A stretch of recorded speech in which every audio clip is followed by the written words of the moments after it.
is Integra Health now when you look back at that, that dream, the idea you had to today? Where are you in terms of that vision? How different is it? So honestly, I feel like resilience in everything that we've done is just, and pivoting has been like the definition of the game. I don't know, I don't know if I even mentioned where we are, but we are located in the financial district. I think I said it a few times, downtown Toronto, which went from becoming the most iconic, most, sort of sought out real estate to becoming a graveyard in a matter of days last year. And it's actually really interesting because at the time, we recognized as a business, we had a lot of strengths. We had a strong patient referral network. We had a strong word of mouth referral network. We had a lot of traction of foot traffic. We just were a very, high volume clinic, and we had a lot of holes. We had a lot of administrative holes. We had a lot of leaky, internal processes because we were so busy. We grew so quickly. We couldn't put a lot of foundational remedies to really make sure that we were operationally very strong for the volume that we had. And it was funny because like the snap of a finger, we had to save our business. And with saving our business, we used the opportunity over the last, we thought would only be, 3 months, 6 months.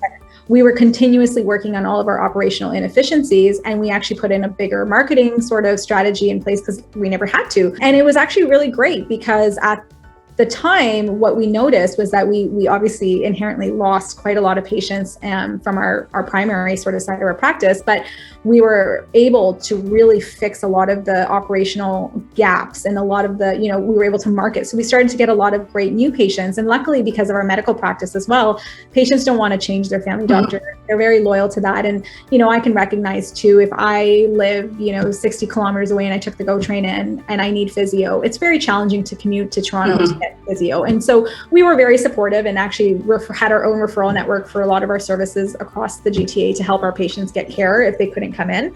But we were also really creative about, offering people, easy ways to get into the clinic safely, like, validated parking. And so we got really creative. But where I'm going with all of this is that if you asked me 5 years ago, I looked at our growth as just being very traditional in the sense that we would start with one clinic, go to 2, go to 3, go to 5, potentially go outside of Ontario and scale. That was my black and white tunnel vision. Because of COVID, we were able to really, expand in a lot of different ways that I think are very complementary to our brand. We've always, like I said the word hybrid.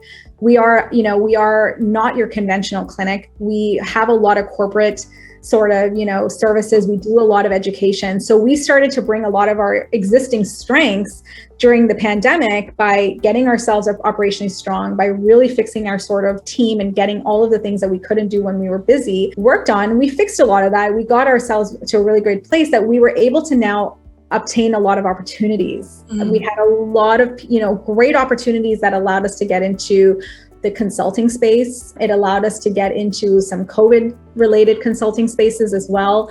It allowed us to get into the educational space. So what was really interesting is that, at that time that we were looking at our growth, we were only looking at it from maybe we'll start another clinic. But now what we've been able to do is add on 2 new businesses. We've been able to really, pivot and take on a lot of great new corporate services that are now supporting a lot of the companies in the downtown core.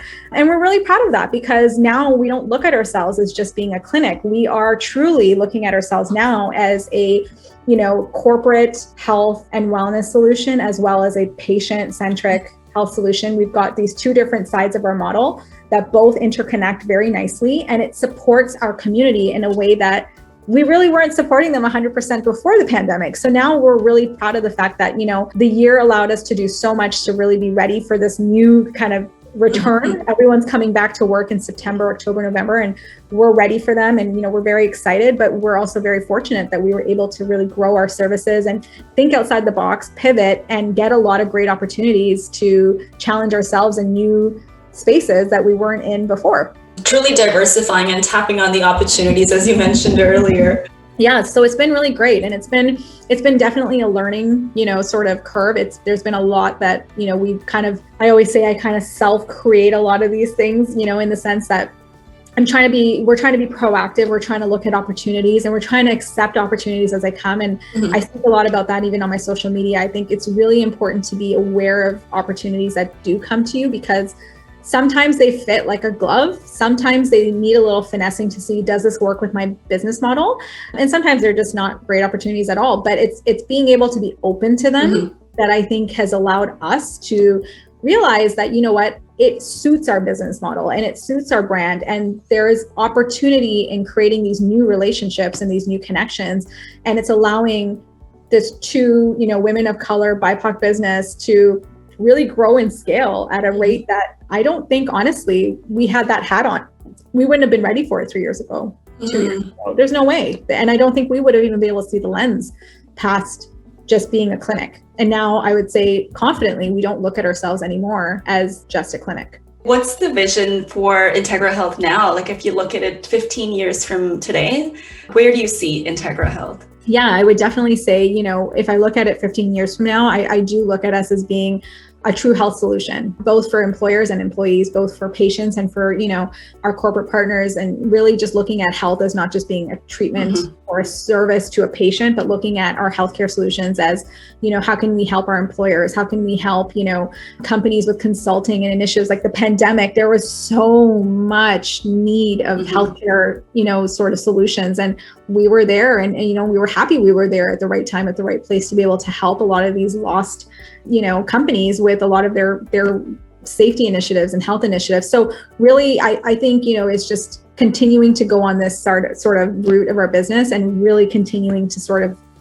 really grow the clinical side of our business and get back to where we were pre-COVID. True holistic health and wellness versus only waiting till someone's sick. Exactly. Yeah. And what are your thoughts about an integrated, private as well as publicly funded healthcare system in Ontario?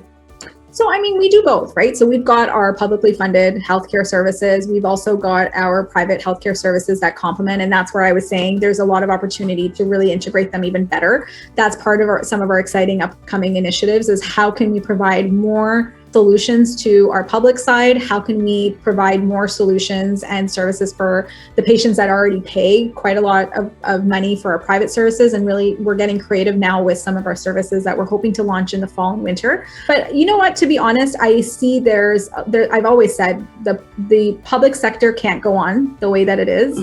It is not sustainable. We put a lot of cents on our tax-paying dollars towards healthcare, and the pandemic has also taught us how expensive that is, and so I do believe the answer is unlocking the private. I've said this for 15 years. I studied this in my MBA. I took a focus on health industry management and strategy. And, one of the biggest things that I've sort of reveled in my career is how do we marry private and public in a way that's truly still Canadian and true to Ontario. I think, a lot of provinces have some different, sort of thoughts about that, but I don't ever see Integra becoming a fully private service. I don't believe in patients having to pay thousands of dollars to access physician care and to access healthcare, but I do believe that certain paid services will allow patients to get more holistic healthcare opportunity. But we do our damn hardest to also provide what we can within the publicly funded models.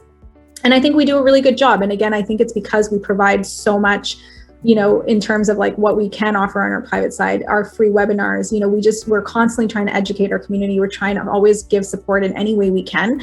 And we will always try to provide what we can for free first. So I do believe that, there is opportunity to have that model blended and fleshed out. And like I said, we're working on something that's very innovative that we're hoping to launch in the next, 3 to 6 months that will really help our patient community, I think, further their health goals. But I would say, I'm actually very happy and fortunate that I do get to have experience on both sides of the healthcare model. And I do believe that, our future in healthcare needs more allied health. It needs more private support because doctors are tired. Doctors have an infinite model or an infinite number of resources available to them. And, when you even just look at sort of the model of proactive versus reactive healthcare, or symptomatic versus preventative healthcare, we all need to work together. And I think it's about team-based care, and who pays for that really is just up to how our province has structured healthcare. Unfortunately, our government doesn't pay for naturopathic services. It doesn't pay for physiotherapy, but it doesn't mean that there's no role for it and there's no place for it. I think we all need these services. They're all integral to our health and our wellness and our preventative care, but it's just really being creative with the solutions of how we can all access it in a meaningful and affordable way. There's so much great opportunity, and it's going to fill a lot of great voids that we haven't been able to fill in years.